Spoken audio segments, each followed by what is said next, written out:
The truth seekers movie production കമ്പനിയുടെ ബാനറിൽ ലിഗോ John നിർമ്മിച്ച് സാംജി എം ആന്റണിയുടെ തിരക്കഥയിൽ നവാഗതനായ മഹേഷ് മധു സംവിധാനം ചെയ്ത ഏറ്റവും പുതിയ ചിത്രമാണ് എന്ന് സ്വന്തം പുണ്യാളൻ.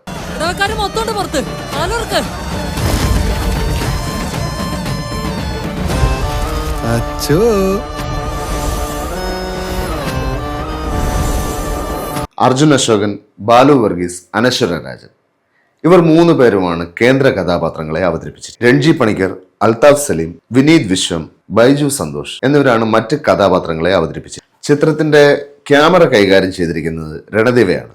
Music Sam C S. ചിത്രത്തിന്റെ എഡിറ്റിംഗ് നിർവഹിച്ചിരിക്കുന്നത് സോബിൻ കെ സോമനാണ്. കോമഡി ത്രില്ലർ ജോണറിലാണ് ചിത്രം ഒരുക്കിയിരിക്കുന്നത്. ഈ സിനിമയുടെ പോസിറ്റീവ്സിനെ കുറിച്ച് പറയുകയാണെങ്കിൽ 2-3 ഘടകങ്ങളുണ്ട്. പക്ഷെ ആദ്യം പറയേണ്ടത് ഈ സിനിമയുടെ ബേസ് പ്ലോട്ടിനെ കുറിച്ചാണ്. ഒരിക്കലും വരാത്ത ഒരു ബേസ് പ്ലോട്ടൊന്നും അല്ല ഈ സിനിമയ്ക്കുള്ളത്. 1980കളിലും 90കളിലും ഒക്കെ നമ്മൾ സ്ഥിരം കണ്ടിട്ടുള്ള പ്ലോട്ടുകൾ തന്നെയാണ്. സ്പോയിലർ ആകുന്നുള്ളത് കൊണ്ട് തന്നെ ഞാൻ അതിനെക്കുറിച്ച് ഇപ്പോൾ കൂടുതൽ സംസാരിക്കുന്നില്ല. ചിത്രത്തിന്റെ പോസിറ്റീവ്സിലേക്ക് വന്നാൽ ആദ്യം പറയേണ്ടത് BGM ആണ്. ഓരോ സീനുകളിലും BGM നൽകുന്ന എഫക്റ്റ് അത് വളരെ വലുത് തന്നെയാണ്. രണ്ടാമത്തെ ഘടകം ഛായാഗ്രഹണം.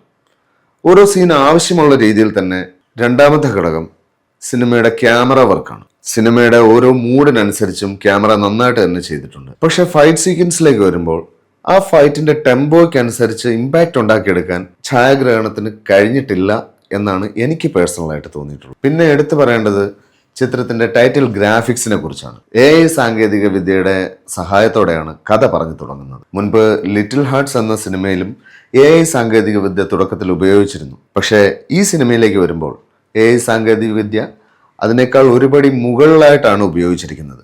അത്രയ്ക്കും നന്നായിരുന്നു എന്ന് തന്നെ പറയാം. ഇതൊക്കെ തന്നെയാണ് ഈ സിനിമയിൽ കണ്ട എനിക്ക് തോന്നിയ പോസിറ്റീവ്സ്. അർജുൻ അശോകൻ, ബാലു വർഗീസ്, അനശ്വര രാജൻ ഈ 3 പേരുടെ പ്രകടനം നന്നായിരുന്നു എന്ന് തന്നെ പറയാം. വലിയ മാരക പെർഫോമൻസ് ഒന്നും ആയിരുന്നില്ല എങ്കിലും ഓക്കെ ഫീൽ ആയിരുന്നു. എടുത്തു പറയേണ്ടത് അനശ്വര രാജന്റെ പെർഫോമൻസ് ആണ്. ഒരു ട്രാൻസ്ഫോർമേഷൻ സീനിൽ പുള്ളിക്കാരി അത് അതിഗംഭീരമായിട്ട് തന്നെ പെർഫോം ചെയ്തിട്ടുണ്ട്. കോമഡി ത്രില്ലർ ജോണറിൽ ഒരു സിനിമ ഒരുക്കിയിട്ട് ആ സിനിമയിൽ ചിരിക്കാനോ ത്രില്ലടിക്കാനോ അധികമൊന്നും ഉണ്ടായിട്ടില്ല എന്നുള്ളതാണ് ഈ സിനിമയുടെ നെഗറ്റീവ് വശങ്ങളിലൊന്ന്. ചിരിക്കാൻ അധികമൊന്നും ഉണ്ടായിട്ടില്ല എന്നല്ല, ചിരിക്കാനുള്ള കുറച്ച് സംഭവങ്ങളൊക്കെ ഉണ്ടായിരുന്നു. എന്നിരുന്നാൽ പോലും അതൊരു ഫുൾ ത്രൂ ഔട്ട് ഫൺ എന്റർടൈൻമെന്റിലേക്ക് വന്നിട്ടില്ല. പിന്നെ പല സ്ഥലങ്ങളിലും ചെറിയ ലാഗ് ഫീൽ ചെയ്തിട്ടുണ്ടായിരുന്നു. ഇതെല്ലാം എൻ്റെ പേഴ്സണൽ ഒപ്പീനിയനാണ്. എൻ്റെ ശരി നിങ്ങൾക്ക് തെറ്റായിരിക്കാം, എൻ്റെ തെറ്റ് നിങ്ങൾക്ക് ശരിയുമായിരിക്കാം. സോ പ്രാക്ടിക്കലി പറഞ്ഞാൽ ഒരു 1 ടൈം വാച്ചബിൾ ആവറേജ് മൂവി തന്നെയാണ് എന്ന് സ്വന്തം പുണ്യാളൻ.